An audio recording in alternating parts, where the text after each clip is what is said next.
Rupert Wyatt, David Gordon Green, Malcolm D. Lee, put the D in there. Rupert.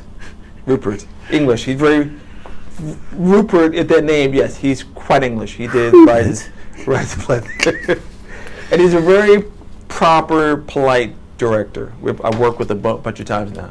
You are that guy. So, I know more clients, man. I appreciate you sitting down. The legend, Warren Drummond.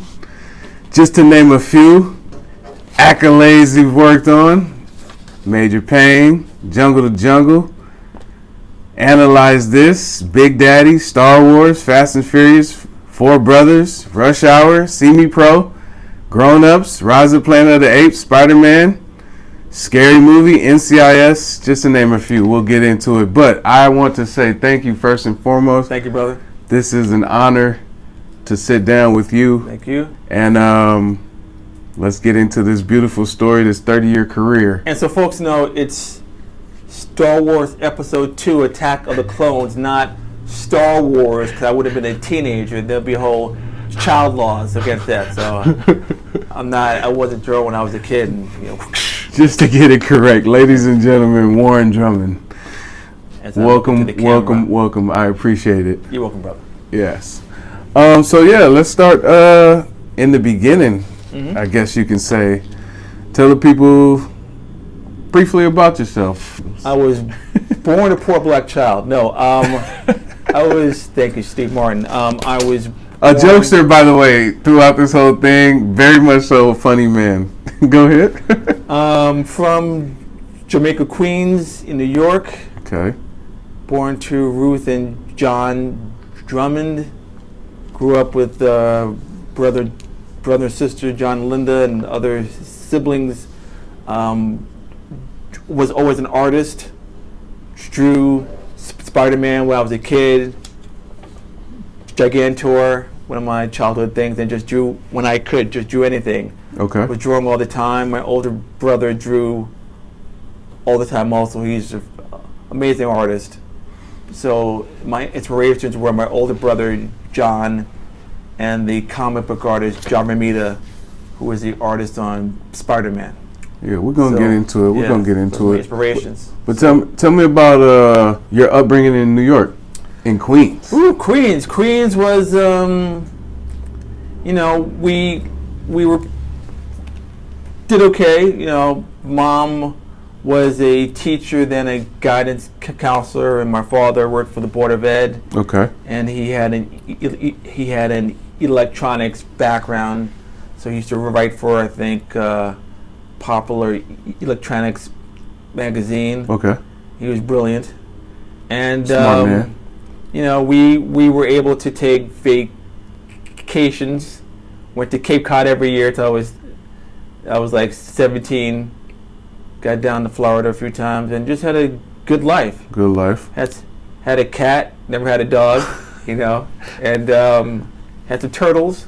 Brothers and sisters, are you the oldest or younger? I'm the youngest. You're the I would youngest. be the baby of the family, yeah. So you was running around behind them in Queens? Yes. What year is this? I'm sorry if you don't mind me asking. What year of what? Growing up in Queens, like those formative years. What year is this? In the 60s. In the 60s. 60s. Okay. All right. So, Martin Luther King and I were like that, man. Just hanging out, shooting hoops. Okay. Mom was a teacher first when I was a little kid, mm-hmm. and then she became a guidance counselor. Mm-hmm. But at that time, it's very important, like teachers. Mom changed lives. She loved kids and helping kids. So it was not a status for her, certainly not a financial one, but as far as you're Mrs. Drummond's son? Right. She was very well respected. And then the funny thing is, when I went to a junior high, and then I went to the junior high that opened up, IS 238, mm-hmm. She was a guidance counselor there. So my mom used to drive me to school. She'd drive us to school every day. Uh-huh. And sometimes I think I would take the bus back, but when your mom is the guidance counselor in school, you don't get messed with. Was Easy at teased, but don't get jumped at least. Was she a cool like with all the students and everything My like mother that? was very well loved because my mother loved people. Anything I have as far as humanity and how I treat people, I get from my mom, because she loved people. She saw the potential that people had. She loved humanity. She didn't care. My mother didn't care about the color of your skin, but she would tell me about what black people went through and what we still had to go through. So she always gave me the history of, this is what we went through, this is who you are, you have greatness, but love people for who they are. Right. My father was from Costa Rica, so he was not the huggy type. Okay. He was brilliant. He was a brilliant guy, but not a hugger.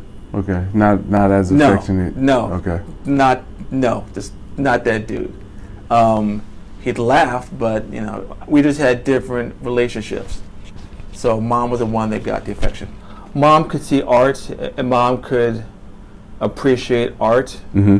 And he was of the culture of getting a job.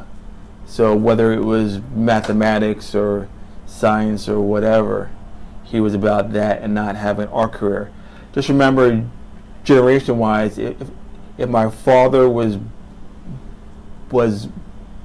born like around right after World War I, okay, or thereabouts, and he's coming up and he's from another country, and he comes into the U.S. and he's black, aka colored, Negro, and coming from the 50s and 60s and all that, he's not going to be thinking, we could be artists too. Right. My brother was a way better artist than I'll ever be, and he couldn't have the freedom to be an artist in the house as far as professionally, because that was how my father was, that get the science job. And I think a lot of people, not just black people, but a lot of people in general, when you had that certain time, being an artist was not something that a parent would say, yeah, go into that. Right. Because parents, they want the best for their kids, so they think that let's get that standard job that that every week you're going to have this amount for a paycheck, rather than you may not get anything or you may not eat that week. Right. I feel you. All right, so tell me about, the formative years outside of the house, when you started to hit the streets with, who was Dennis Cohen and Cowan, sorry, Jimmy Palmiotti. They were, yes. So Texera, Mark Texera. Okay. So I'll break these guys down. So when I went to the High School of Art and Design, okay, and that was back in the 70s.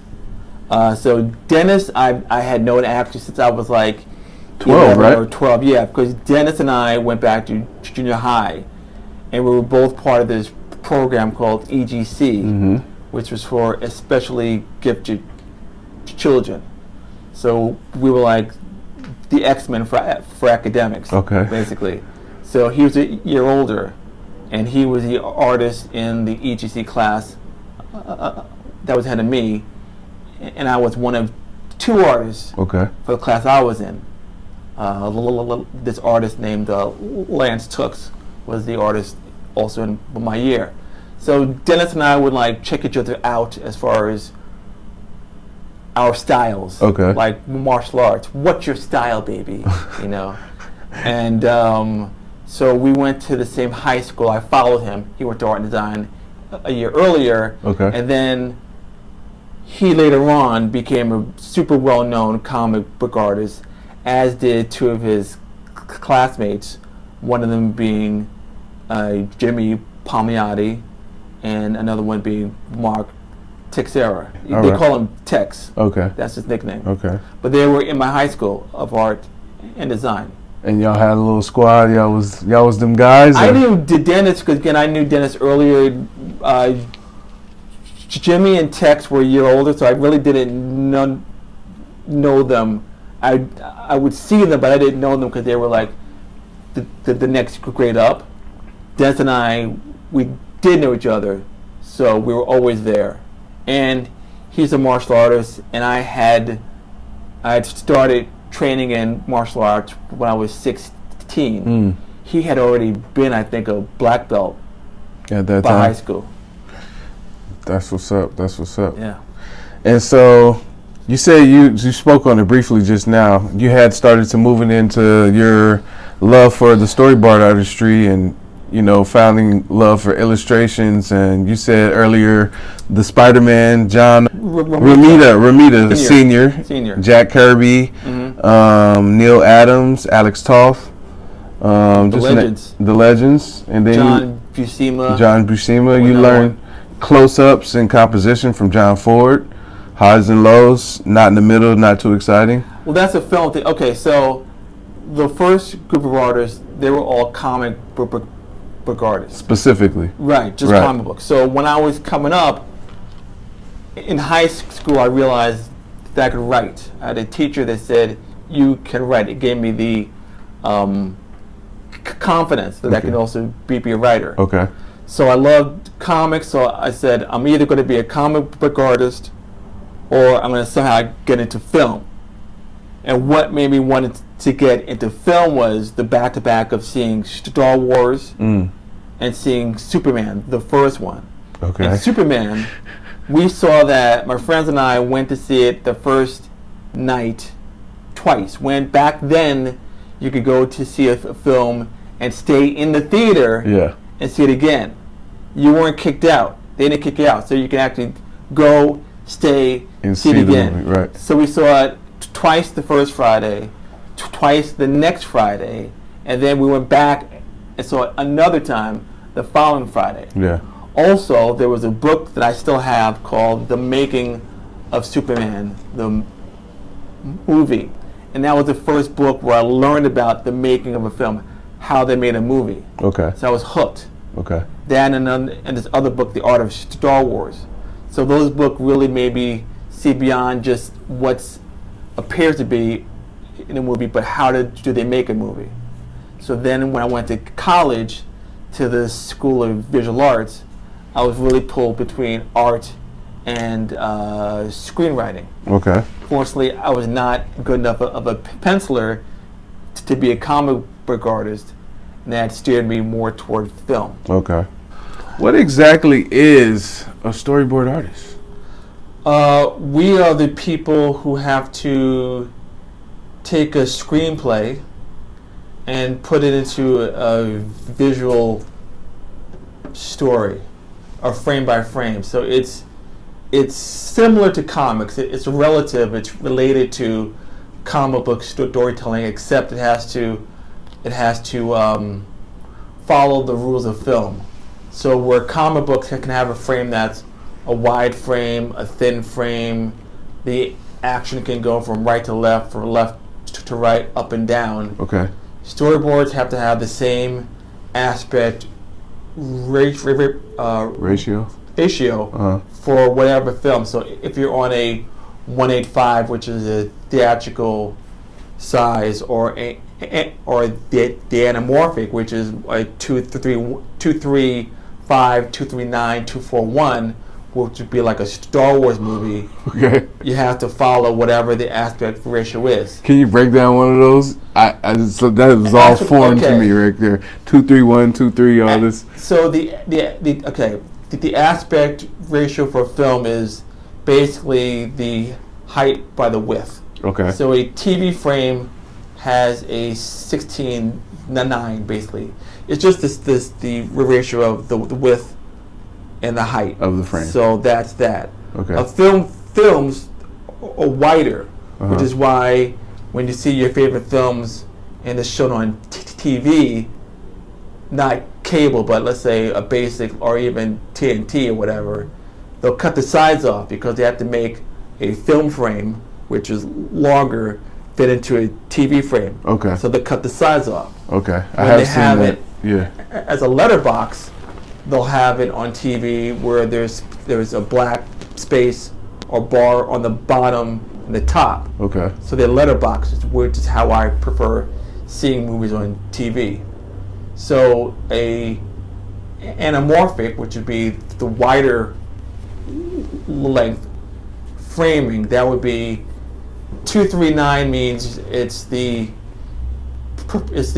proportions. Okay. So 239 and 235 and 241. And when you're going into doing what you do for that, they're going to tell you what they want to see? Yes, they want to tell you what is the aspiration. So that's the minor part.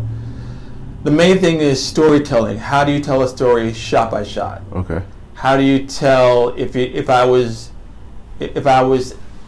Alfred Hitchcock's storyboard artist doing Psycho, I decide I'm going to have a close-up on the shower head. I'm going to have a close-up on Janet Leigh in the shower. I'm going to have her POV where she turns and then the shower curtain pulls open. And then you see the shadow of a figure with the butcher knife. And I'm coming at you, then you cut back and forth. What is the storytelling of the movie? How does Spielberg, how he helped to decide I'm going to shoot Indiana Jones climbing up the bi-wing plane in Raiders of the Lost Ark. And then you cut to the pilot, then you cut to the pilot being knocked out, and then you have the big German guy, and you're on the German soldier who sees Indiana Jones, and then the camera's going to pull up with him as he goes, I'm going to get into a fight, and he pulls his shirt off, right, and the camera follows him shot by shot. What is the storytelling? So that's my job. You said earlier that you had a love for writing as well. Yes. So like, did that help you when breaking down a script and like, you know, getting the visual image? I think yes. I think being a storyteller by words also does help inform how I see pictures. Okay. If storyboards are done well, or film, you can turn the sound off and you still know what's going on. So my job is, if I don't write descriptions for the scene, can you still tell what's going on in the scene if I've storyboarded it as I should have done? That's the thing. So directors work differently. Sometimes directors know exactly what they want, and they'll shot list everything. Right. So John Singleton used to shot list everything, and we would get into shot number 150, 150A, 150B, C, E, because he was very detailed and exactly master shot, the mini master, the pan left, pan right, push into, and it would be shot 1, then shot 1A, B, C, all, but without cutting. We get very high, but it always gave me the freedom to come up with things. Ron Howard does not shot list, at least not on A Beautiful Mind. Okay. So I and the other artists, Brick Mason, he would meet with us. He would discuss what he wanted in the scene or what the scene was about, and then he would leave it for us to come up with the shots. And then we'd meet with him again. He'd say yes, no, whatever, and then we'd do another draft of the scene. And then you have some directors who are a combination. They know some of what they want. They know they want to have certain main shots, but they don't know all the shots, so we can fill them in the blanks. Okay. And then you have people that just don't. They're not visual. They're really good with working with the actors. So they rely on us to come up with everything. So you would say storyboard artists are very important to production? Yes, we are. You mentioned John Singleton. I want to dive into a little bit more of the story. You did some work at the Source magazines. Mm-hmm. That's when you started to get more into your career, I guess you could say. You did some work at the Source magazine and Glamour magazine. Glamour got that job too, yes. And that's where you met John in '94, right? Yes. He had Peter Ramsey already as his guy first. Yes. So, at that time. So Peter, who's now a very successful director in his own right, Peter was his storyboard artist from Boys in the Hood up until his first 5 movies. Okay. So he didn't need anyone until Peter went on to other projects, and then when Shaft came up, and I was hired, and then we got along, And Okay. John said, "These are Peter's storyboards. This is what I expect to have." Okay. I was like, "Oh, okay, okay, okay." And then it went on from there. But let's go back to the source though. How did you come about getting that? The Source magazine. The Source magazine, That man. was the hip hop Rolling Stone. And that's around. I know, and that's around. I mean, I'm young, but I'm not. You know. You know that. But that's around all the hoopla when everything was going crazy with Benzino and all that type of stuff. That was. Oh, you mean their turmoil? Yeah, basically. At the magazine. Yeah, I were you was there in the before. beginning or okay? More toward the earlier part, like Okay. not when it first started. But I was there fairly early. Okay. So everything that came on after that, I was a part of, thankfully. And I was only a freelance artist there, so I'd come Okay. in when they needed stuff. Okay. So I forget how I got the job there actually, but I got a job just coming in to do spot illustrations for the magazine. Anybody specific, like artist-wise, that you had, like famous artists that you did some sort of illustrations for? Oh, not you mean as far as hip hop? I did when the incident of my favorite when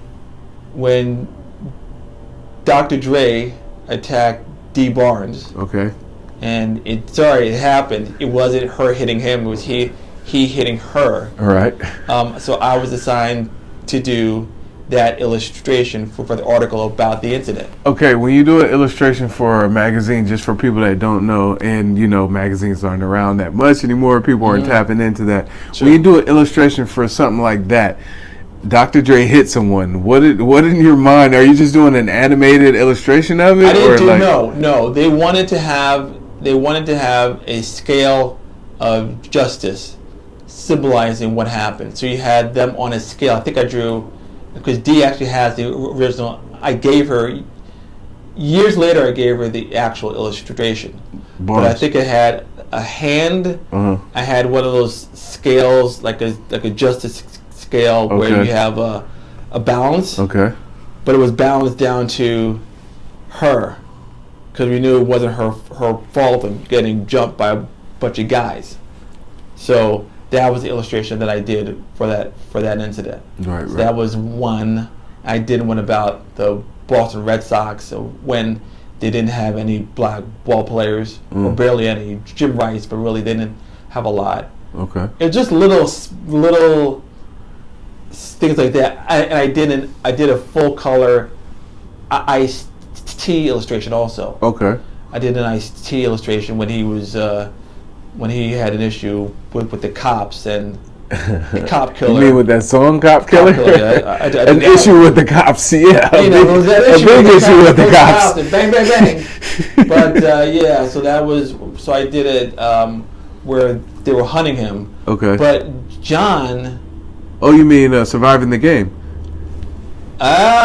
People know, what's that movie? Yeah, that was before he started playing cops for real.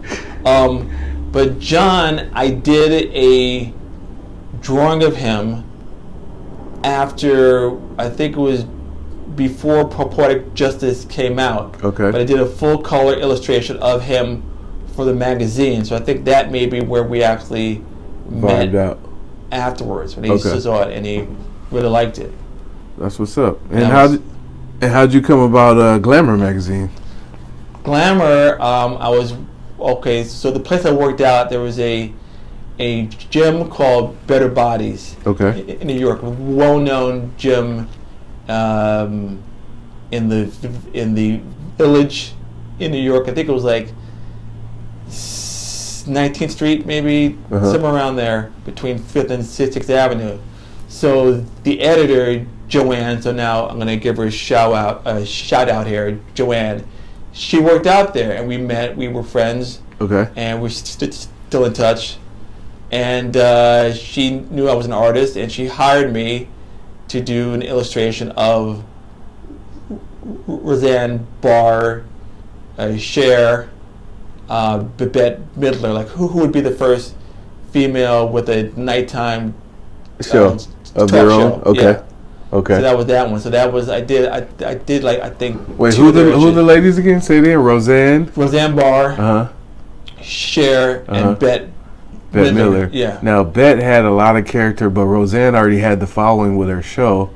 I don't know about Yes. Cher. Cher wouldn't have. Oh, Cher had, she was Cher. But if we're talking about a show carrying a show, like, Yeah. you know what I memean? But go ahead, I think sorry. that was who I was drawing for the article. Okay. So I got to do the great thing about doing work for Glamour magazine was I was able to do color work, like full color, like painterly kind of work. Okay. What's the difference, if you don't mind me asking? No, well, doing work for the Source magazine could either be black and white, but the color was more simplified.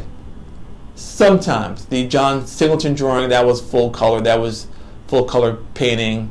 But it depends. It's just that for Glamour magazine, I got to really get into it and just really do really more detailed work. Because the magazine was just that style. Right. It was a very style-centric magazine, so I just did something that had more detail in it. Now, were these the two biggest magazines you worked on? Yes, because I wasn't really. I was still working as a stock person in Bloomingdale's. Okay. And not doing stocks and bonds, but lifting up the merchandise and putting it in and rearranging things in the bathroom department. So Yay! you had to do what you had to do. I still have friends. So tell me about when your boy Oscar from The Office, how did he help you move further into your career in the beginning? Oscar Nunez, yes. Yeah, Oscar Nunez from The Office. So Bloomingdale's was a place where every so often someone who worked there could blow up. It could be then, it could be years later. Denitra Vance was a salesperson, and then she later was on SNL. She was the first black actress that they had. Okay. And she was a friend, and she was she was a salesperson. So Oscar was a salesperson on the 6th floor. I was on the 7th floor. Okay. And Oscar told me about this group called the Black Filmmaker Foundation, that if I was serious about film, and he stated this, if you're serious about being in the film industry, right, you've got to join up with the BFF. And the Black Filmmaker was a group of younger black people, like late 20s, early 30s, who had the talent to be in film. We just weren't getting full-time jobs in film. So a lot of actors, several writers. I was one of the writers. I hadn't gotten into storyboards quite yet when I got in there. Okay. But you made a lot, and then some people that were some camera people, directors, and we would meet every third Saturday and just talk about the industry. It was the best times I had. So they were like-minded people, and they were by and large really nice and cool people. So Oscar played a very important Pivotal part did. in the beginning of your. Yes, he did. That's what's up. Because Oscar got me in there, so that got me to be around my element. I got to be around film people that understood the language that I was speaking. And you guys are still friends to this day? We are still to this day. Yes, we are. That's cool. He's gotten so successful in his own career, but he's a good dude. And I'm sure he's very proud of you as well. You know what I'm saying? I'm proud of him too. So it goes both ways. That's what's up. So when I was in the BFF, my friend Rodney Stringfellow, who worked there, he was the assistant for the Hudlin brothers who ran the place. Okay. The Hudlins. Okay. Who had done House Party and later Boomerang. So Rodney was their assistant. Okay. And Rodney had friends who were doing a movie called The Drop Squad. The Drop Squad. Which is being executive produced by Spike Lee. Right. Who's already a known guy. But so Spike was the executive producer, and that was my first feature film job. That's what I was going to go into. The first feature film, Drop Squad. But I'm going to also ask how things lead to one thing leads to another. So I have a childhood friend, Greg Mays. Okay. Lived out here, worked for Sony Studio. Okay. So I would come out to visit him Greg had some friends who were doing a short film, and he said, you should do the storyboards for free for the short film. Those samples for that short film got me the job on the Drop Squad. Okay. I had storyboard samples. You were at the right place in the right time for sure. Exactly, man. It was meant. Yeah. You know what I mean? Meant to be. And then you went on to do Above the Rim. Above the Rim. There you go. So having done Drop Squad, those samples from that got me on Above the Rim, and my cousin and her partner, Maria and Ellen, they were the casting directors. They were on Above the Rim, and Maria got me on through a recommendation. I got the movie. And then it's always something, so that got me Above the Rim. I got to meet Tupac. How was that, man? You That know, was everybody amazing. always wants to hear, tell me a story about Tupac. How was that? He was, it's not like, you know, we weren't hanging out, but Right. he, when he was around the extras in the basketball scenes, he loved to hang out with the extras and just sociable. Right. Just he loved the everyday person. And then the best story was that we were filming, and there was a young lady who saw where his trailer was, and she was crying. She was a teenager, I don't know, 18, 17, 18. She was crying, gotta meet Tupac. So I told the guy who was the PA, the production assistant for Tupac, to watch his trailer, or an AD. Told her about her. He knocked on his door. Tupac came out. He gave her a big hug. Nice. It was super nice. Nice. So he was a good guy. A lot of those stereotypes weren't. He had it. Or were just misunderstood. Everything I think Tupac. I think there was this Tupac. And there was that Tupac. Right. There was the Tupac that was cool with the everyday people. There was Tupac that did have a director beat up.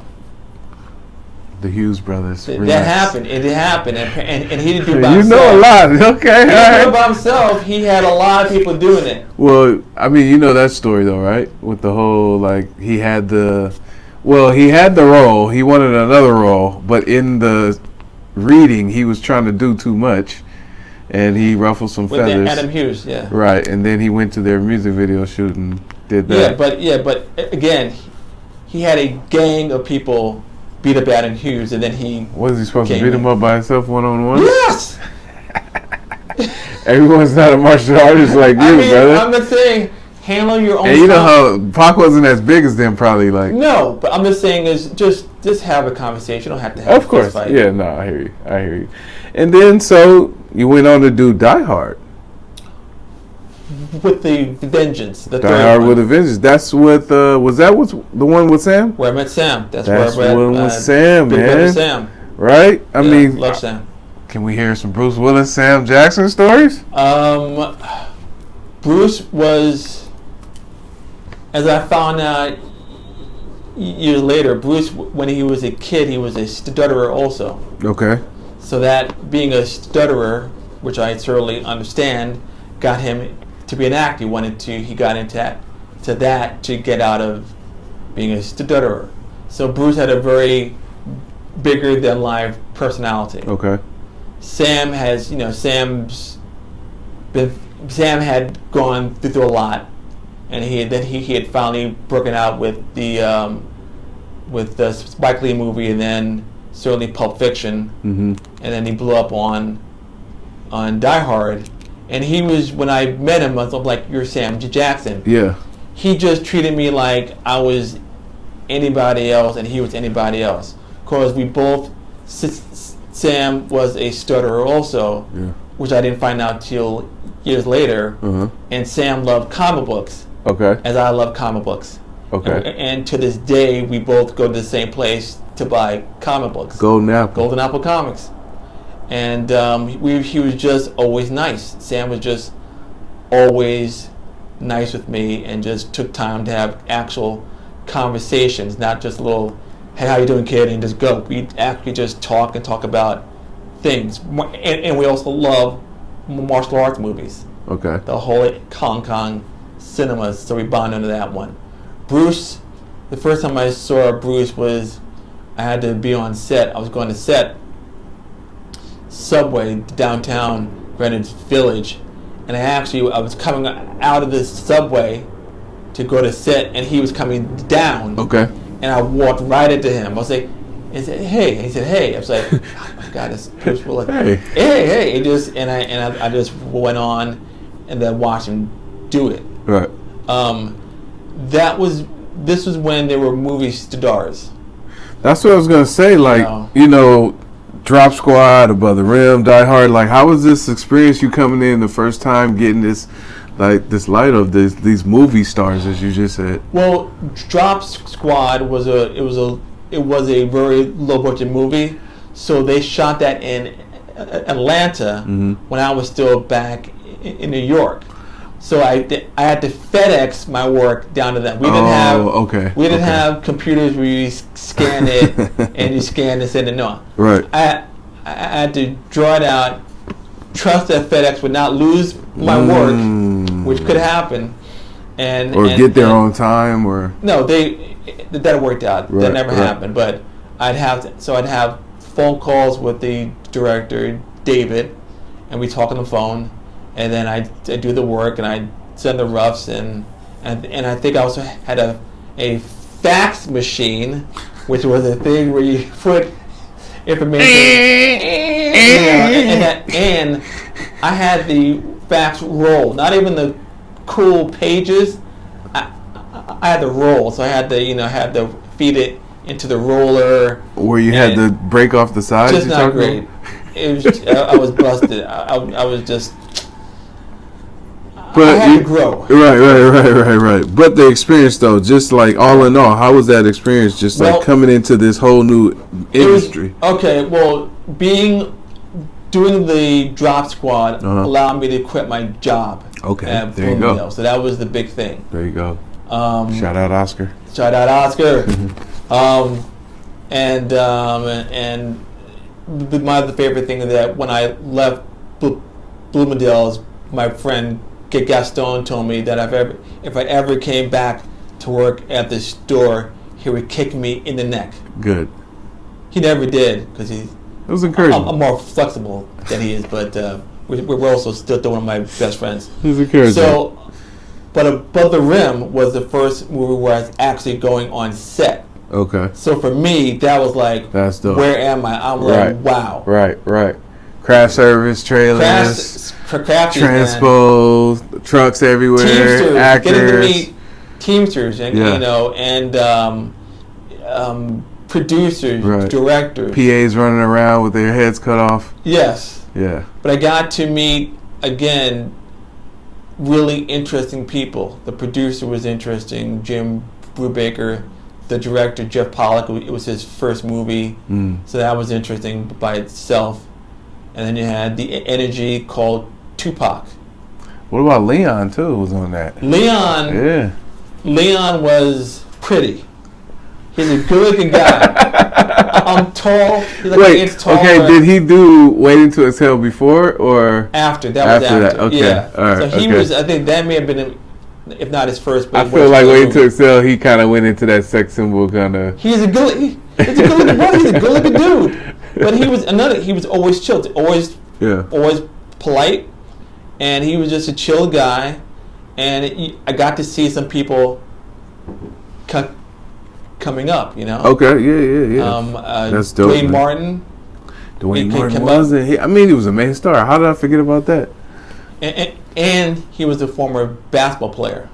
For where? For who? For the Knicks. He was an alternate, apparently. He for the sure Knicks. was an alternate. He never played in the league. Okay, I don't think I was about to say. He didn't play with John. Right. Right. But he was an alternate, whatever that is. But one of the minor actors was a gentleman named Henry Simmons, who later went on to NYPD Blue and Marvel's Agents of S.H.I.E.L.D. that I worked on with Henry, so got to see each other. Sam was on that too, right? Sam would guest star as Nick Fury. Yeah, Nick Fury. Yeah. Yeah, and then another friend of mine, Sean Michael Howard, He was on the Above the Rim.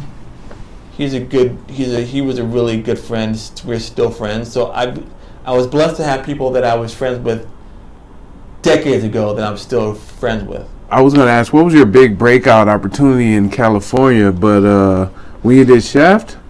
Shaft In '99? Yes. So Shaft was actually 1990. I'm sorry.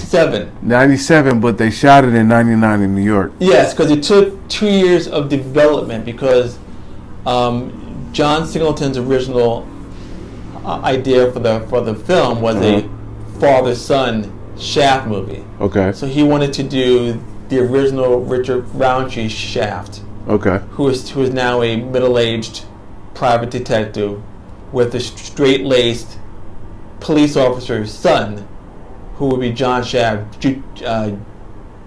Junior. And they have a daughter who knew karate. Okay. So that was his idea, and he wanted the movie to be international. John did not want to do a street-level Shaft that is just in the streets. He wanted to do something that was like a black James Bond movie. Okay. And he specified that. So his issue was the studio wanted to have it for that amount of money, and John just wanted that amount of money. Right. And that was the conflict. And then his idea got scrapped. And then back then there weren't a lot of so-called bankable black actors. It was just, if you're not Denzel or Wesley Snipes. But that was Samuel in that, though, right? That came later. Remember, they had to, again, the real So early on it wasn't. It was okay. a father-son. It's going to be Richard Okay. Roundtree and whomever else. Could have been Wesley or Will. Will got it first, and then Wesley. Will? Smith, yes. Will Smith Got what first? did the offer to play John Shaft Jr. Knock it off. John was there. John Knock told it me off. he was offered first. Will Smith was going to play John Shaft. He would have gone probably like, woo! But yes, it would have been... That would have been corny. Yeah, but is what it is. But Wesley then... So, as I was saying, they didn't have a lot of black actors to choose from. Right. So then they scrapped the whole thing. And then they went into development. They had to rewrite the movie. And then they eventually got to, let's just start from scratch, the original story. And that's when they hired Sam to be the nephew of the original John Shaft. No, I like that Shaft. Yeah. I mean, I was younger at that age, so I don't even remember the original It's like a fun that. movie. But you know what I mean? Yeah. I like that It was Shaft. a fun movie to work on. All right, so yeah, no, we talked about earlier a couple of movies you worked on, Major Pain. Early on. My third movie. Major Analyze it. Oh, that was your third movie? Third movie, yeah. Okay. Analyze This with De Niro, Adam Sandler. You know, the Star Wars you said. Fast and Furious. Episode 2, yes. Rise of the Planet of the Apes. That was fun. You know, Straight Outta Compton, Fences, Snowfall. This is later on, but like, tell me something about these movies. What was one of your favorite, movies you worked on? In a couple of in your history, I guess you can say. Favorites are Too Fast, Too Furious, because we got to be in Miami, South Beach for several months. Okay. And South Beach, I just say South Beach, you go, Pure so bliss. that was fun. And John being one of my best friends on the planet, Right. it was just amazing experience. Paul Walker, great guy. Got to work with my friend Brian McGee, who's coming up as a storyboard artist. Did another movie with Tyrese, was back from Baby Boy. Okay. And my friend, the stunt coordinator, Terry Leonard. So that was a great show to do. Fences was amazing because that was my second movie with Denzel. So when we did Antoine Fisher, I worked on that for like 5 weeks. So I kind of got to know him a little bit, but it was 5 weeks, and it was right before 9/11. So the production got broken up because we were going to go to his house to meet, and then 9/11 happened, and then that never happened. And then they had to pause the movie just to let things go on, and then we finally got on to production. But that was a really cool movie, and that was a movie where Denzel let me direct a shot that's in the movie. Oh, really? Yes, there's a shot of the actor playing Antoine when he's doing a sketch of a grasshopper in his Not the one where bed. he's laying down. And he's laying on his bed doing a grasshopper. That's you? I directed it because I was training the actor Derek Luke how to fake being an artist. How do we hold the pencil? How do we move our bodies? All this. So I go down to San Diego during the weekends and just work with them for an hour, couple hours, or whatever it was. Not really long. I would do that a few times. So when it came time to filming it, I'm on set and then they'll just say, "Go direct it." Wow. I was like, "Really?" I went off and set up the camera where I thought it had to be, and there you go. That's pretty dope. I got to tell him to direct him from off camera, hold the pencil to the side. Everything that I taught him the weeks before, I got to tell him as he's doing it. Dope. And I did the grasshopper sketch. That was actually my work. That he was. So he was. So okay. He drew over my work. He drew over it. So it's kind of like just shadowing it a little bit. Yeah. Just. But when you're doing that, does he have to see the pencil? Was it a close up enough shot to where you saw him penciling, or? I'm not sure whether we did just the wide shot. We may have done some tight shots also. But in that instance, though, it's just him going over your work. Yes, he didn't have to actually do something from scratch. Okay, that's cool. Yeah. And we met on Scoundrels long time ago. That was my first production in regards to a movie. Billy Bob Thornton. John Eater. John Eater, John Eater, yes. And the wonderful people that hired me, Jenny Sandell, Lisa Dietrich, Matt Hirsch. I don't know if you remember him. I remember we were in touch for a while. He was a nice guy. Hirsch and Joanne Peritano, the greatest. Joanne, shout out, and of course to our pal, the great Scott Budnick. Scott Budnick is the person that Josh Gold. Much love. He put me on.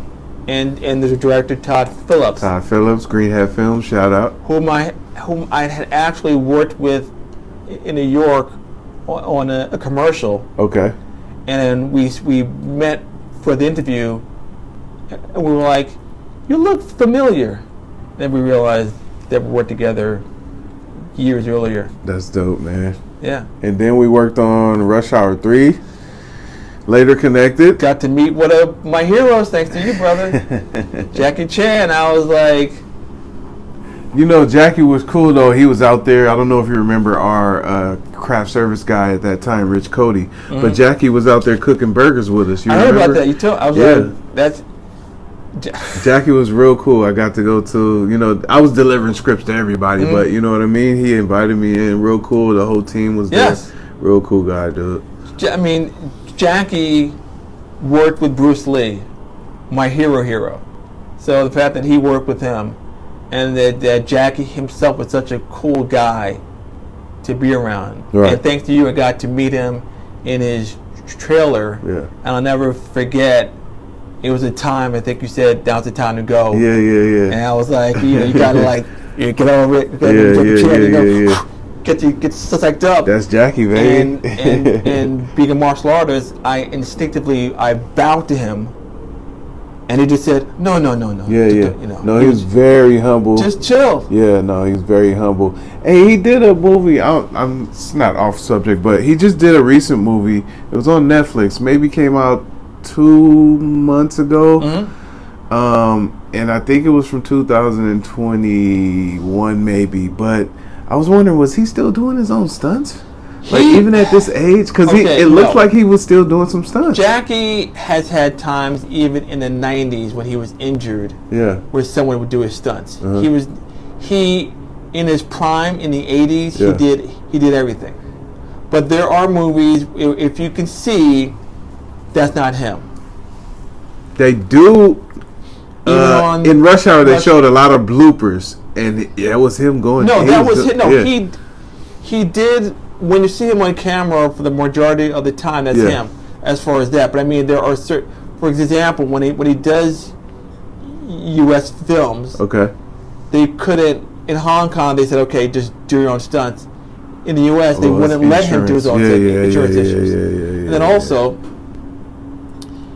he did have Andy Chang as one of his stunt people. Okay. He's a friend of mine. Uh-huh. James Liu was also dressed as him.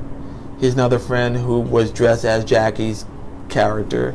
And, you know, he's been hurt before. He's almost died in movies. Okay. So every blue moon, there might be a shot in the movie where it wasn't him. Now, this is not to say that he didn't do the majority. When he's hanging from a helicopter in the third Super Cop movie, that's him. That's him hanging from a helicopter. Not saying that. There are little incidental things. I think driving a car, not him. When he fell off a building and he's sliding down the side of it. Like B-roll. B-roll, yeah. They're little things. There's a movie that he did called Dragons Forever. Okay. And there's this kick he does when he's fighting Benny Urquidez, where he has to jump up and circle down and kick him in the chest. Okay. I know Jackie can do that kick, but if you look at that slice of film, the actor doing it is skinnier than Jackie Chan. It's just little details. If you're a nerd like me, you go. If you can pay attention to it. But Jackie was doing what Tom Cruise is doing now. 30, 40 years earlier. And Tom Cruise, don't get me that. Hanging on the planes and shit, like jumping off the cliffs. We won't get a Jackie Chan, Tom Cruise movie in their prime. That's crazy. That would have been insane. You'd have some people just going like, all right. So in that instance, like what? How does Tom get away from the insurance? Being Tom, I don't know. I just know that Tom. You know that's Tom because we have seen. Yeah, we've seen all the outtakes. No, that's Tom doing everything. Right. But it's just the way it is. Right. Tom's Tom. And then after that, we later reconnected on Amazing Spider-Man. But you were working with John at the time. You were on another show for the actual shoot, and then Mike Riviera called you back for the reshoot. For the reshoots, yes. Amazing Spider-Man. Yeah, so I got hired. They originally wanted me on, and John said, "You can't leave my movie." I was like, "Okay, buddy." What movie was that at the time? Abduction. Okay. With Taylor Lautner, who just coming off of one of the Twilight movies. So I had to wait. A year later, they were doing some additional photography for Spider-Man, and I got hired. So I got to finally be on the movie. Right. Again, Joanne, the whole squad. Yeah, the whole squad. I mean? Good people. That's right, the family. And tell me about A Beautiful Mind, your boy Ron Howard. Another one of your favorite projects, no? Easily. So, I have a board artist friend, Brick Mason. Mm-hmm. Brick Mason is his name as a board artist. Okay. And Brick needed help on A Beautiful Mind, so I just moved out from New York to LA. Okay. And then I get this call in the winter. We need you back on. We need you to help out on A Beautiful Mind. So Ron Howard is exactly who you think Ron Howard is. He's super polite. He's really smart about film. He's very professional. I just remember Opie. Everyone thinks Opie, Richie Cunningham, and they are him. He's a very solid, grounded human being. That's why there's no stories about Ron Howard anything except for Ron Howard Family Man, because he's not who he's just a good dude. Right. So that was amazing to work on, because that was my first movie that could have gotten an Oscar, and it did get Best Picture. So I was on a high level project with really big actors at that time. Russell Crowe had just gotten the Oscar for Gladiator. He was super hot. Oh, you're not entertained? You're not entertained? Is this not why you're here? Jennifer Connelly, Yeah, just a big movie, and it was a fun movie. The hard part was when I had to go back to New York. It was in the winter, blizzard. So I was staying with Mom in Queens, and I had to get out to Bayonne, New Jersey, where the office was. So it was 2 hours both ways to start off with. Cold And snow, like Empire Strikes Back kind of snow. Right. There's certain days I But saw. being younger, you were downtowns. used to that in New York, though. Yeah, but you're used to it, but you don't. It's still not great. Right. But this particular blizzard was bad. Uh-huh. This was 2000. So what made it great was that I got to be in the office around Ron Howard for 10 hours, and Brick Mason and I had a great time. We just would crack each other up. Jokes all the time. But when you had to go home, Right. and you had to go outside, you had to bundle up, and the snow was blowing sideways certain days, and then you had to wait for the train. So you had to wait for an outdoor train, not a subway train, Right. but an outdoor train in the blizzard, and it's cold. That's crazy. That's crazy. So it happens. Experiences, though. It toughens people up. For sure. But when you see the director and the producer, and they got a driver, they got someone driving them home, you go like, right. I'm in the wrong What? damn. what? It gives you something like, I want to have that. That's what I was just about to ask you, for those people that want that, Yes. but in wanting to do what you want to do, what are some of the things, how would they go about a career in storyboard artistry? Well, go to film school if you can. Okay. Can't hurt. You don't have to. The main thing is to learn the language of film, because they're not going to ask you what school did you go to. It's about what samples do you have. So learn anatomy, so you know how to draw people. Learn how to draw people. Learn how to draw chairs, cars, buildings, objects, because you're going to have to draw environments. Okay. Learn about perspective, how to draw things in perspective. Learn about film language. Learn what is an aspect ratio. Okay. Learn what a longer lens looks like in comparison to a wider lens. How did it look?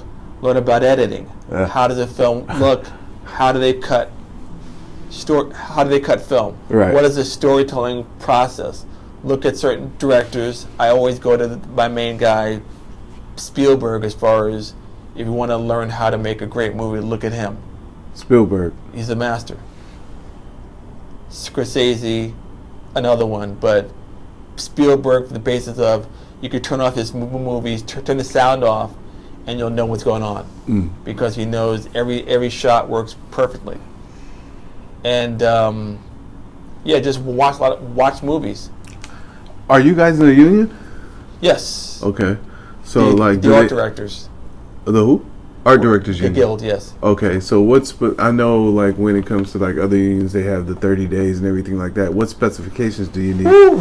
Okay, so when I did Too Fast, Too Furious, I wasn't in the union, so I had to get into a union. So I had to get into the art directors guild then. Okay. So I'd done a lot of commercials. Right. So I had to basically add up all the commercial days that I'd done in New York and Los Angeles, Right. and get away that way to get into the Art Directors Guild. So there is a compiling of work that you have to It's the classic catch-22 that you got to have the days to certain get amount at this amount of time within. But then you have to get, in order to get on a union project, you have to be in the union.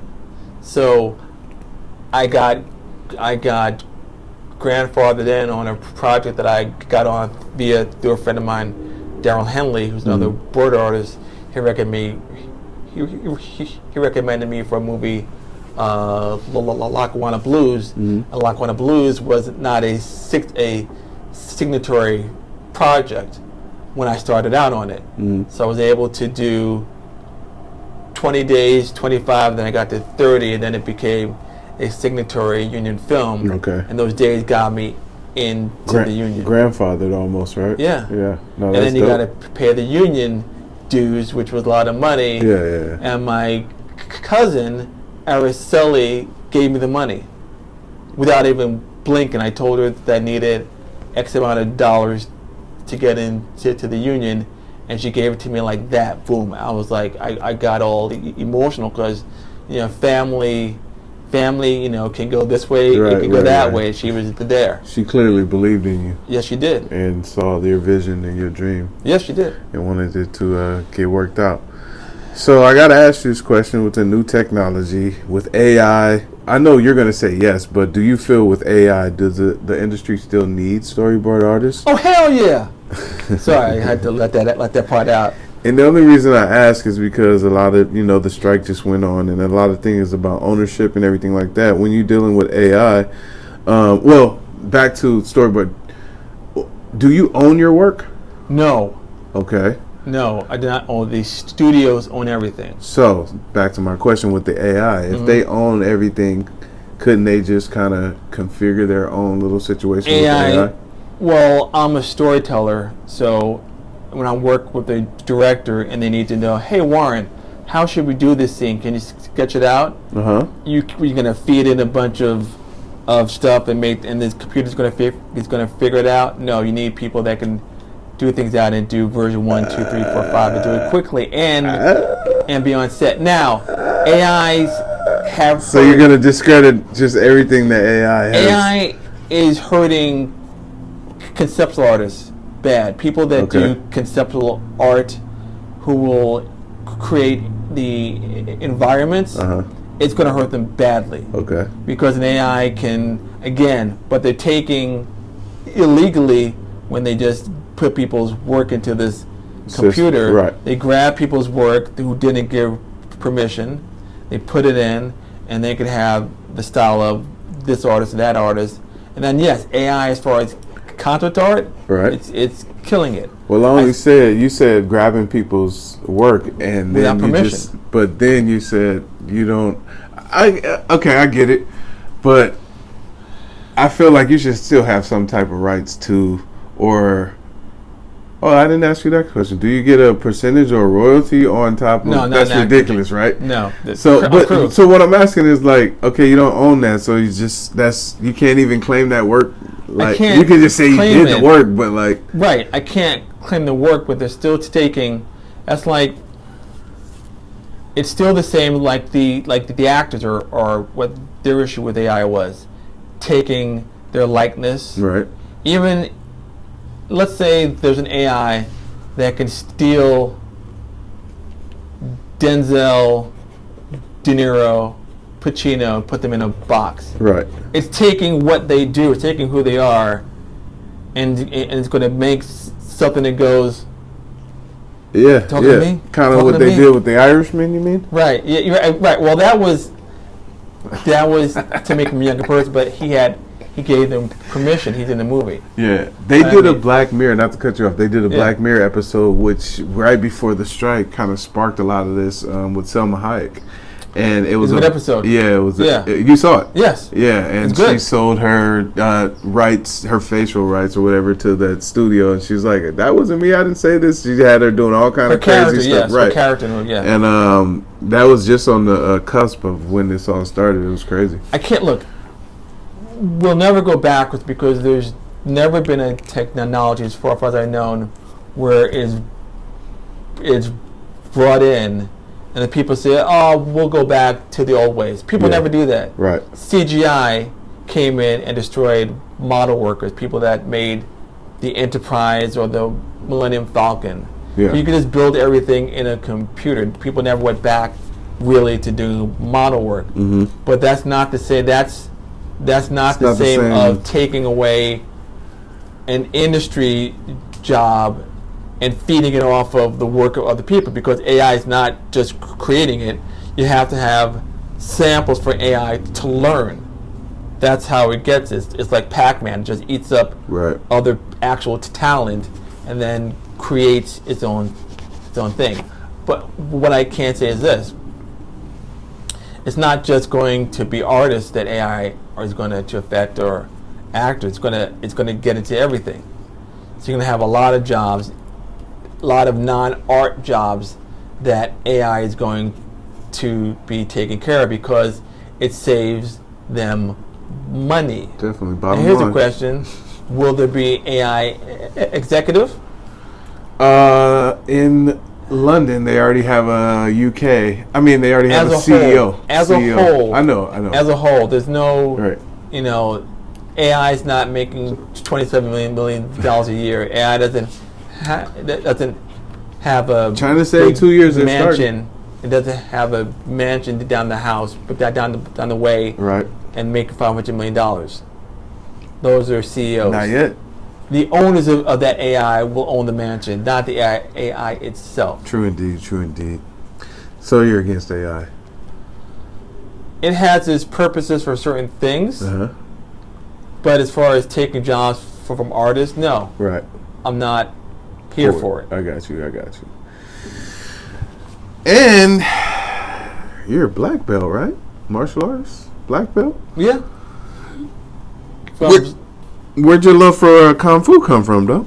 Watching Bruce Lee movies and other kung fu movies, Jim Kelly and Black Belt Jones, and growing up in the 70s when this all came out. Mm-hmm. And then I started taking karate when I was in high school.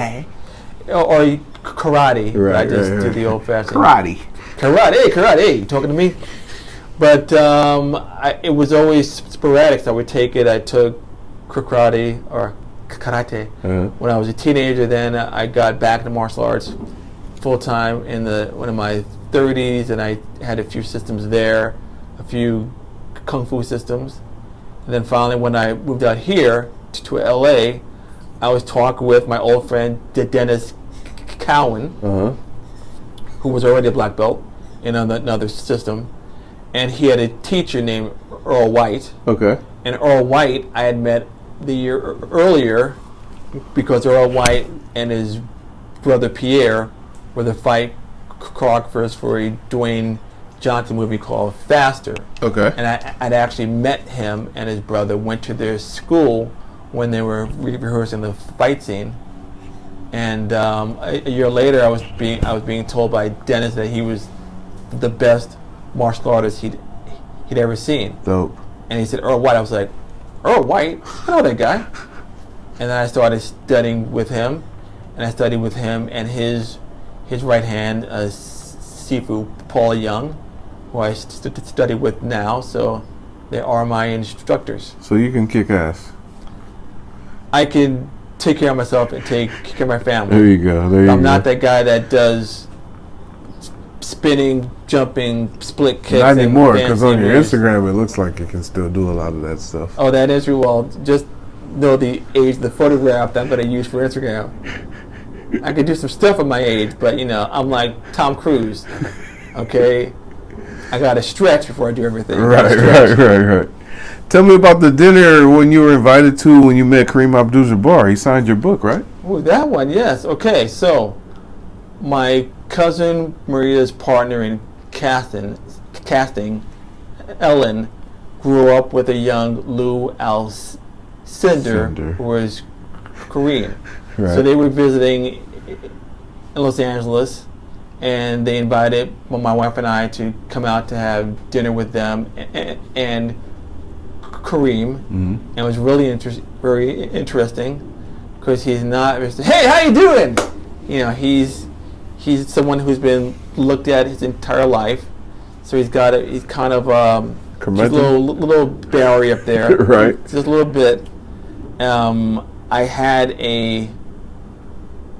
I showed him a picture of him and Bruce Lee were working out, and he kind of was friendly at first, and then he kind of just basically with the whole dinner kind of shut down. Uh-huh. That is just what it is.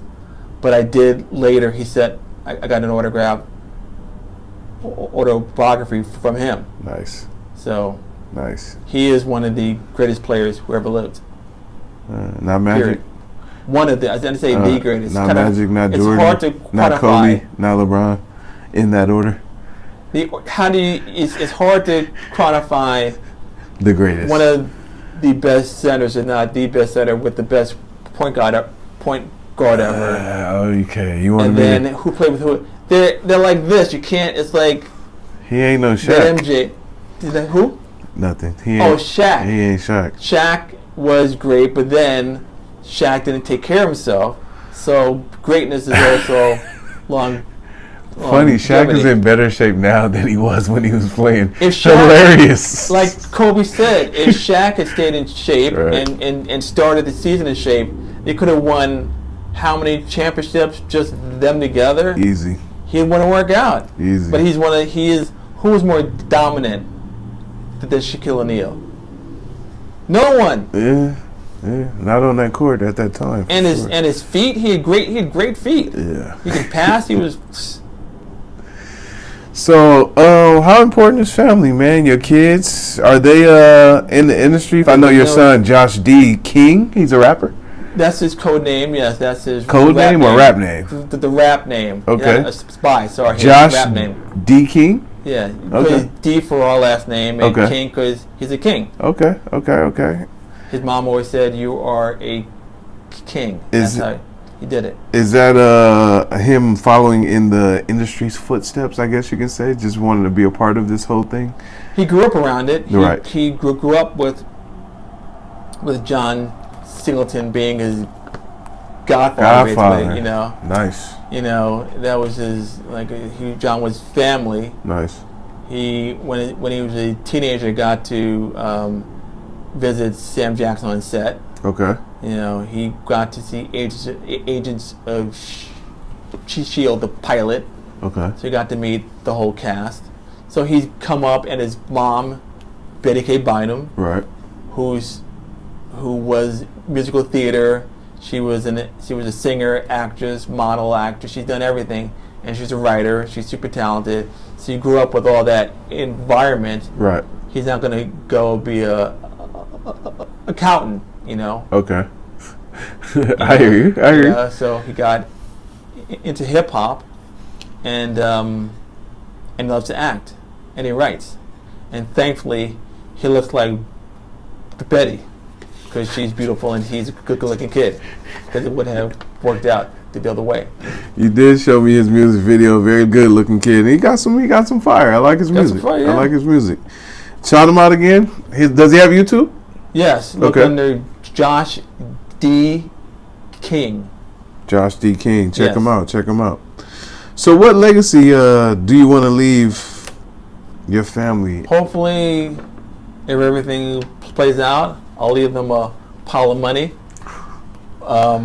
That's what we're trying to do. Is that considered a legacy, I guess? No, the legacy is that I leave the legacy of someone who loved the job that they did, someone that was respected but also was respectful Nice. to people. Right.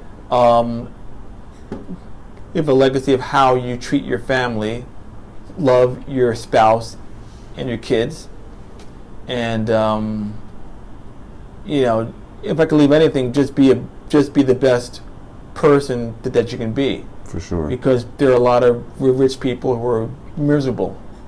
That's a fact. You know that fact. Now it's hey, I would love to be rich, Right. but there is something for having peace of mind Respect. and be rich, because I want to have that. That's the second part also. Respect.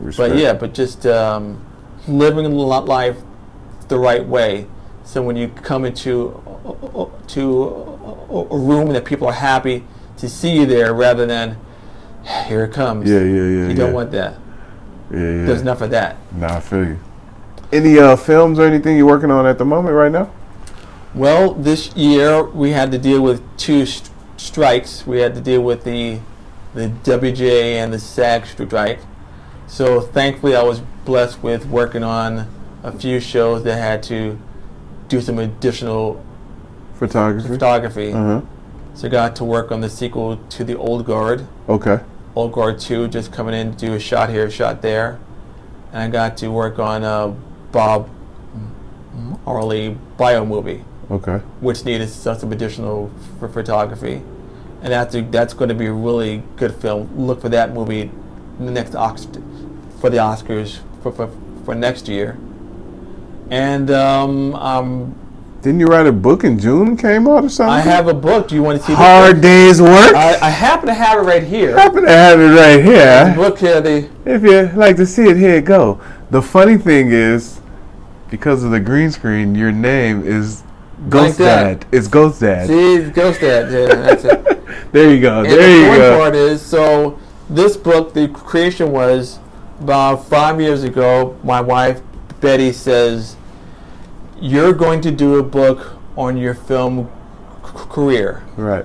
And I was like, "Okay, baby." Because if Betty says something, I say, "Okay, baby." Right. And she had already published children's books that Right. she was also the author. Right. I'm a pretty little black girl, and I'm a brilliant little black boy. So she was already an author of great talent there. Uh-huh. But the main thing is that Betty has her own publishing company. That's what's up. Because she realized rather than give 85% of a book profit to a publisher, to a Random House, Uh-huh. a Penguin, whomever, she keeps it herself. Okay. Why and not?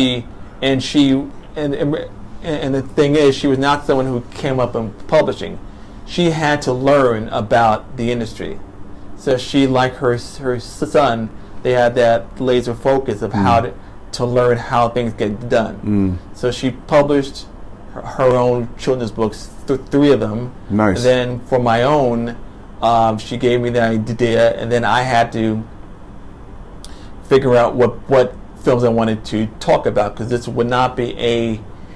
book is not a how to be a storyboard artist, because they've been done before. My book is the stories of working with Denzel Washington, John Singleton, Nice. Samuel. David Gordon Green, Sam Jackson, Nice. all these people that I've worked with, and with also storyboards of the movies. That's different. So the hard part was getting studio permissions, Ooh, and those approvals. took years. See, that's where I was going back That to took saying, years, like, do you own the Don't that own it, content? so I had to get. That was hard, huh? That was really hard. I had to it helped that I have certain friends who are in certain positions that they can at least guide me to Right. who do I talk to, who do I email. Do you agree with that though? Honestly, like, do you agree with that? Like, should it be something in the contract or whatever where you can, I mean, not reuse it for your own production or anything, but just like, if you want, like a book, like your book, like you should have some type of rights. If to you don't, well, if the person that hires you don't own it, then an artist who's hired for, let's say, my wife's children's books, then they could take their work and put it anywhere because was what they did by hand. All right. Okay. I'm fine with it. The fact that I don't own it is not my movie. I'm not Paramount or Fox or whatever. I guess so much like when you want to make a book or like when you want to do something unique like you did, right? And the hassle you have to go through of getting your own work. You got to do it, you know. Yeah. You just don't want to necessarily have to pay for it, but hopefully if you get the contract, every studio is not the happy-go-lucky studio. Some wanted certain things. That's crazy. But the main thing is so Betty also was the editor. So when I would write things out, she had to give me the Pai Mei Kung Fu killer instructor treatment and just right. beat my hands Crack the whip. The whip, man. Right. She made it the book it is because she just would get on me about sentence structure, storytelling structure. As she should. As you should, as the editor's You wanted job. to be right, yeah. You know, wanted to be right. So just because a lot and of it's people going to come out under her. Under her banner. Yeah. Don't half-ass it, man. You got don't do that, baby. So a lot of people do their own project and they just put it out there and they don't do the due diligence. I mean, she made sure that the paper quality was the best. Mm-hmm. She made sure that she hired this amazing graphic artist, Brian Beam, and Brian Beam she worked with him on how to arrange the pages. We had to go over with him what size the frames would be on the page. Where you put the text, how everything is directed. Right. Because again, we've seen books that people have put out. They don't take the time to do all the little details. Mm-hmm. Is it good paper? What's the font that you use? Okay. How are the frames or photographs arranged in the book? All that matters. What is everything about it? Does it have a dust jacket or not? Mm-hmm. All these details make it between something that's going to sell and then towards something that's going to collect in someone's office or garage. Right. Which happens all the time. Right. All the time. Right. When do you plan on retiring, or do you even have to retire? I don't have to. You know what I mean? As long as those fingers twiddle. As long as they work. People that know me well know the next phase is selling a screenplay. Okay. And directing. Okay, so you do want to phase out of storyboard artist. I've done it for a long time. I've had a lot of fun doing it, but there are things I'd like to do beyond this.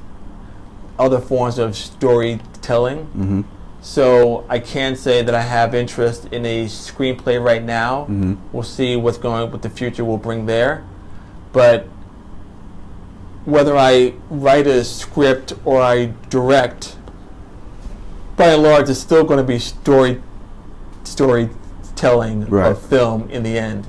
It's just how I go about it, And of course, if you sell something or you're the director, your name will go higher up and not be way down there. And you will somewhat own it, right? You get somewhat. You get more accolades on it. You own it if you finance it. Right. And that's another conversation altogether. Exactly.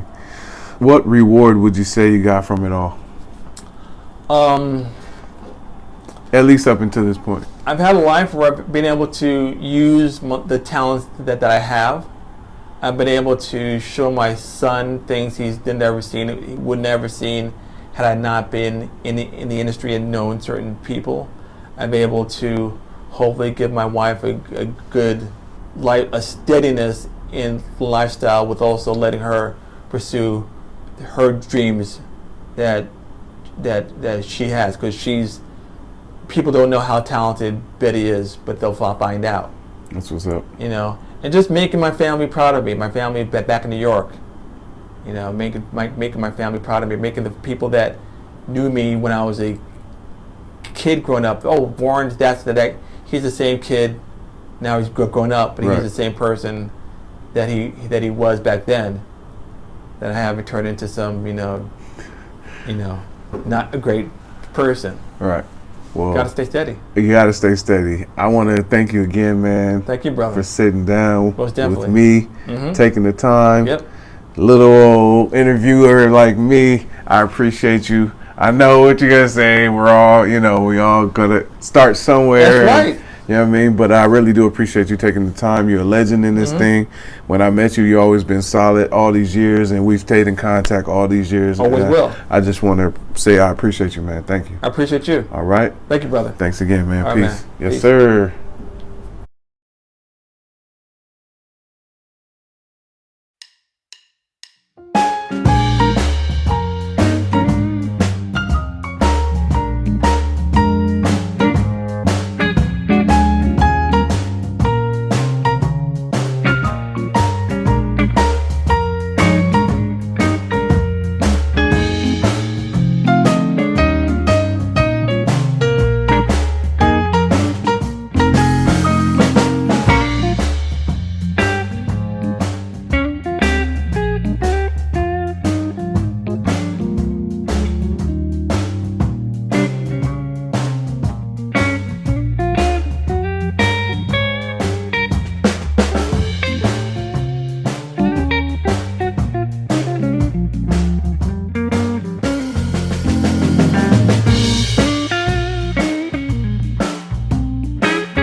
Hard Day's Work, which chronicles my 30 years in the business, starting from the movie The Drop Squad all the way up to the present day. Covers my work with the legendary John Singleton, one of the best friends I'll ever have in my life. Worked with Denzel Washington on 3 movies he directed. Worked with Ron Howard, who graciously did the foreword for the book. And basically stories of a storyboard artist. So not so much it's not a how to be a storyboard artist, is the life on productions of a board artist. So if you want to learn about the inner workings of the business, buy this book.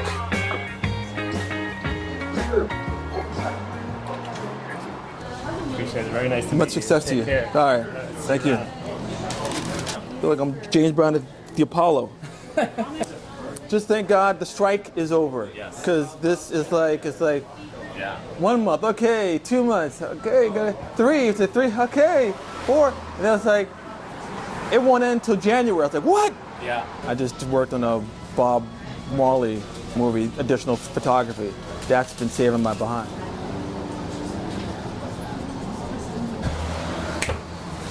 Texas, We won it. We won the World Series. you happy now? You happy now? Finally.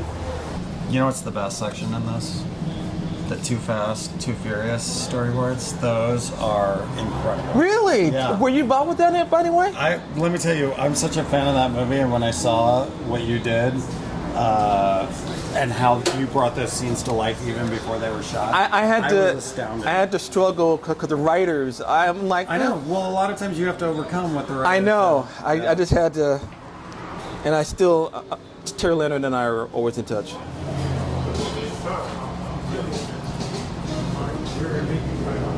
I was selling copies, but I don't need to, like I said. They're probably cooler.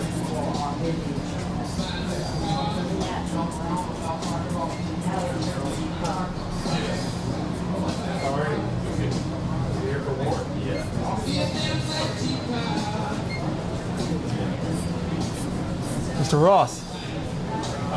What's up?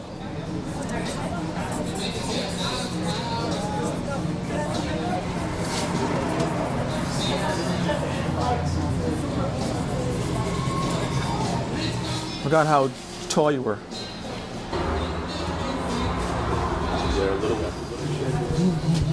I'm the greatest fighter of all time.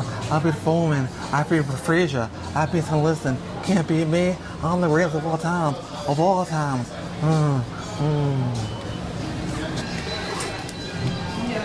So that's going to take a while to let that dry out a little bit. Okay.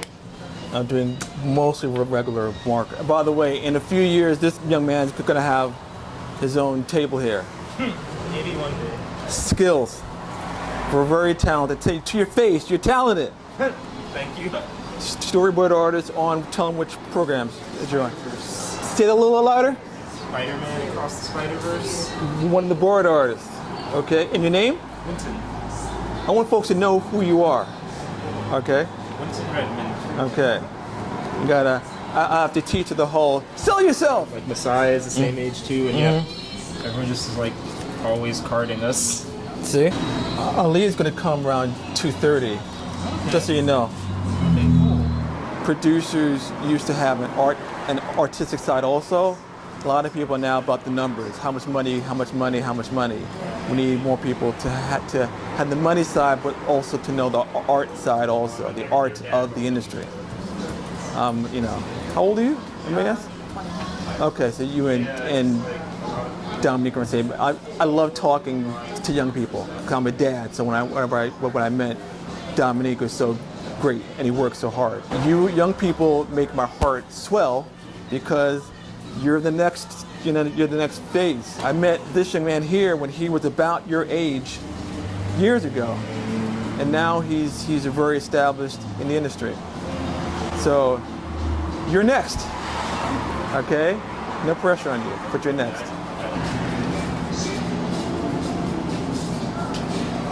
Oh, really? Oh yeah. Yeah. Yeah, I'm Santa Fe's an artsy town? Yeah. Yeah. Art show. Perfect. Okay. All right, that will dry fast. But dude, congratulations. All right, thank you, brother. Before we leave Thank here, you for coming. I told Diana about it. All right, there we go. All right. Zombies and roller skating. Oh wow. Zombies and roller skating. Yeah, it's called Skate Babe. I'll let you guys know. And it's about this kid who teaches this zombie how to roller skate and stuff. So that was a lot of fun. Selling. I don't want to sell out. All right. All right. A tracking shot. Okay, there you go. Want to blow back? Oh, and by the way, No, don't tell it yet. Josh, you've been so cool. Invited him to those parties. You don't know how much you have uplifted him. I'm serious. So here's the thing. You got my son. If I could do you a favor or something, you let me know you need advice. Well, whatever it is. I know you got your own stuff, but I thank you. I got to just thank you personally because he comes back from those events so freaking happy. No, we were hanging out with us the last time. Yeah, I know. He was there. Oh, okay. And Great time. and remember, and the funny thing is, if Lauren hadn't seen me, and hey Warren, I go like, if I could have come in 10 seconds later or earlier, we never would have happened. He's so happy. You know who I am? That Barnes and Does she know who I am? This is Krypton. I'm strong on my home planet. Okay. Actually, with the red sun, I'd be weaker. But okay.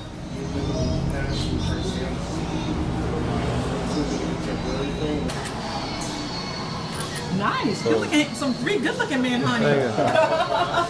No, I didn't know that. Yeah. You're still an amoeba. No. Wow. No, we have a warehouse. I'll tell him I talked to him today. Okay. Yeah, he was so good. Good photo.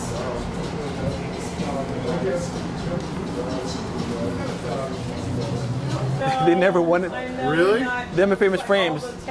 Nope. Well, Famous Frames, I remember applying to them a lot, and they were very particular, make it look exactly like what's on our website. Commercials, yeah, very shiny. Oh man, Take care. Good to meet you. Good to meet you. man. How are ya? Thank you. Thanks for coming. Congratulations. Thank you, brother. Got any books left? I have a few left. Hi there. Oh my goodness. Cute. Okay. You. All right. Thank you. No, the other one. You have another children's book coming out, right? The one you're working on now, or no? Or something else? I have a new holiday book. Oh, fantastic. Yeah. Awesome. All right. And the book. Really? Right? In the book. Get a couple long ways, too.